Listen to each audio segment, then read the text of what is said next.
Good day. The chief asked me to join this conference. Wanted me to make it useful. And so I tried to figure out how to make it useful. And the best thing I can do is go back to the framework, go back to the purpose of the Fisheries Act, not just the Fisheries Act legislation, but the purpose of the legislation. And if we deal with the purpose of the legislation, or we perhaps understand the purpose of legislation, or perhaps even change the purpose of the legislation, that might be a starting point. The purpose is section 2.1, the Fisheries Act. Is to provide a framework for, the first thing is the proper management and control of the fisheries. That's the very first purpose of the Fisheries Act, is to control the fisheries. Now, they don't decipher the difference between indigenous and non-indigenous in the act when it comes to that purpose, so, or recreational for that matter. So the number one purpose of that legislation is to control the fisheries. Well, there's more effects to the fish and fish habitat, which is the second purpose, which is underneath of section B of the purpose, the conservation and protection of fish and fish habitat, including preventing pollution. So the difference is the management of the fisheries is, we know that very well.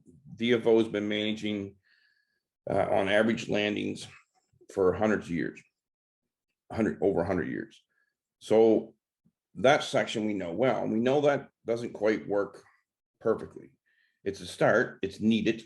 We need to have measurement in order to manage something. But the WUAs underneath of the second section is conservation protection of fish and fish habitat, which is section 34 and 35 of the Fisheries Act. They are other than fishing activities. So it's, it's classified as fish other than fishing activities. So dams, turbines, oil and gas, all those things, they're not managed in the same way. And in fact, in the policy, the new policy of the upgraded Fisheries Act, they're looking for clarity for industry. Instead of like, there's no place where they're looking for clarity for the fisheries. They're looking for clarity for the industries. They're treated differently. Basically, we've for 100 years managed fishermen's landings as the sole approach. Now, recently they've talked about ecosystem-based approach, and I've studied this with DFO, and it's different in a marine environment versus coastal versus freshwater environments, which diadromous fish use all three. So in that particular case, like gas bro salmon and stuff like that, you can't just manage it based on a fisheries approach. You have to look at the barriers, or you have to look at all the obstructions and undertakings and activities within the coastal ecosystems and the freshwater ecosystems. And then you have to manage their effect in order to properly manage the fish or the fisheries or fulfill your purpose. That's the big thing, is we're not measuring the WUAs, which is WUAs, works, undertakings, and activities, section 34 and 35, other than fishing activities. And that's a major problem that nobody wants to talk about. Now, it's getting a little bit better. There is work happening behind the scenes. A good example in my life would be Windsor Causeway issue. Although it's not perfect, there has been ground made, but it is only one structure. Down the river, there's another structure, Halfway River, which was put in another barrier a couple of years ago. We're still putting these barriers in when we should be removing them. Politically, people like these barriers because they don't understand the consequences of them. For example, with the gas bro, which is an ecologically important fish, not just a commercially important fish.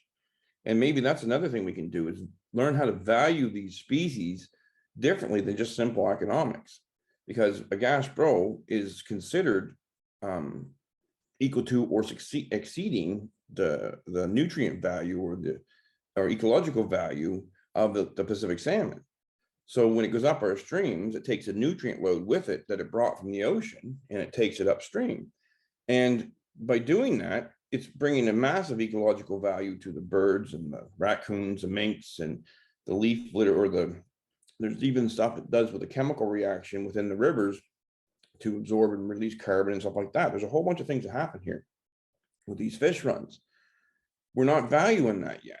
Even though DFO is starting to go down an ecosystem-based approach, their approach is simply has been on the effects of the fisheries on the ecosystem, not a true ecosystem-based approach with the effects of the entire works, undertakings, and activities that fall under the umbrella of the Fisheries Act as well. And at some point, that's going to have to be addressed. Now, we're trying to do that up in the Minas Basin, in particular, the Avon Estuary. We are tagging a lot of fish. When I say we, we're doing combined science between Mi'kmaq, commercial fisheries, and academics. And there is involvement from the provincial and federal governments to some extent. So this is not just something that's against anybody, it's together. And if this continues, which it's already got 5 years in, if it continues, our hopes are that we'll be able to show, which we think we can almost already to some extent, the damage of some of these barriers and structures on the ecosystem. For example, we have one barrier called the halfway river barrier that has pressure changes in it, as well as obstructions, bolts and bars of metal in it. And we're getting a series of damage in that structure, which is in the estuary. So that damage is like a giant predator, and that predator is harming life indiscriminately, all species, 365 days a year, multiple tides a day. In fact, fish go through there at high pressure 4 times a day, times 365 times. That is much more pressure than any coastal fisherman or fisher person has put on that system, honestly, ever. So that's just one structure of 50 some structures. That damage is not measured, and we're about to measure it. We're starting to measure it. And then once we do measure it, we're hoping that DFO will take that and bring that into their fold to understand better how to manage. Or perhaps DFO should co-manage with Indigenous, because section 2.3 of the Fisheries Act and 2.4, in my opinion, are our saviors as a commercial fisherman. Even though they're not for the commercial fishery, they're for the Indigenous peoples, in our case, the Mi'kmaq, to uphold the section 35 rights. I believe that right will save our commercial fishery. Now, that sounds funny coming from commercial fishermen, probably, but that is my firm belief, because legislatively we don't have a right the same way. And under works, undertakings, and activities, the minister shall, which is a very powerful word in legislation, take into account Indigenous knowledge. There is no place where she has to take into account my knowledge. She may take my knowledge into account, but she doesn't have to. That's the difference. She must or shall take in Indigenous knowledge. So the more Indigenous fishers that we have with more knowledge on the water, the more power we have to preserve and protect and prosper on the oceans. That is something that I don't think that most commercial fishermen understand to this date, and or maybe most Mi'kmaq fishermen don't. That's my belief. My belief is we need to change the foundation. Perhaps we need to take those works, undertaking activities, and we need to write them into the purpose better. And we have to learn how to manage them. In order to manage them, we must measure them. And we need to figure out how to get along. And I don't just mean between commercial and Indigenous, because we do that very well in the Upper Bay of funding. You don't hear of any trouble up there. We can do it. We know we can do it. It just isn't being done everywhere. It needs to be.